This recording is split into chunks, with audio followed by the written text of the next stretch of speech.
Essentially, what he's saying is, you got enough trouble today. You worrying about tomorrow. You ain't even made it through today yet. Yeah, come on, preacher. So stop worrying about tomorrow. Finish out the day. But I want to talk about worry kills. If any of you know me, you'll know that I have a very long fuse. I don't worry about things I can't change. I take everything with a grain of salt, and I say things like, it is what it is. Oh, well, what can I do? Or, well, I'll just deal with what it is. I'll take care of it. But as I'm getting older, I'm finding out I'm beginning to do things that are outside my character. I'm beginning to do things that I don't normally do. Since starting this church, I have been essentially a worry wart. I've been worrying about everything. So much so I can't sleep sometimes because I'm worrying about this and that. And then one day we were in church and Deacon Nate opened up church that day and he read this very scripture. And as he read this scripture, I was listening to him read, and all of a sudden it was like bam, hit me like a ton of bricks. It was as if God was speaking to me himself. You ever been there? When somebody's reading a scripture and it seems like everyone in the room has totally disappeared.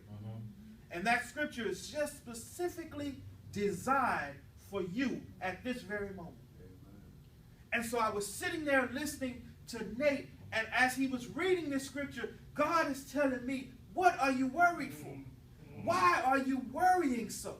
Stop worrying, because when you worry, things become unproductive. When you start worrying, you're not doing what I need you to do. Stop worrying about things. And it was as if God was simply hitting me in the head saying, hello, I'm here. I'm here every day, all the time. And since I'm here every day, all the time, what is it that you need that I'm not giving you? Yeah. And so I was listening to Nate read, and he goes on, and then all of a sudden, I decided, I understood God says this simply, worrying will kill you. Yes, it will. Yes, it will. I didn't put that in you. If I had put that in you, I'd understand you using it. But I didn't put it in you. Why are you worrying? I am everything you need. So God is speaking to me, and he says, worry kills not only the physical body, but guess what? Worry kills the spiritual body as well. Yes. I'll explain that.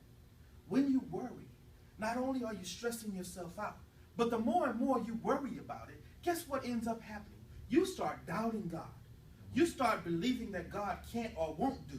And then you start taking things into your own hands. And then all of a sudden, you being that spiritual person who put everything at God's feet and told God to handle it all, now all of a sudden you've picked it up and said, God, I know I'm not going to even worry about you. I'll do it myself. And then all of a sudden your spirit starts lacking. Worry kills your body, your spirit. As a matter of fact, worry simply kills, period. So I read this passage and I discovered that worrying is in fact unproductive. So my first principle to you today is worrying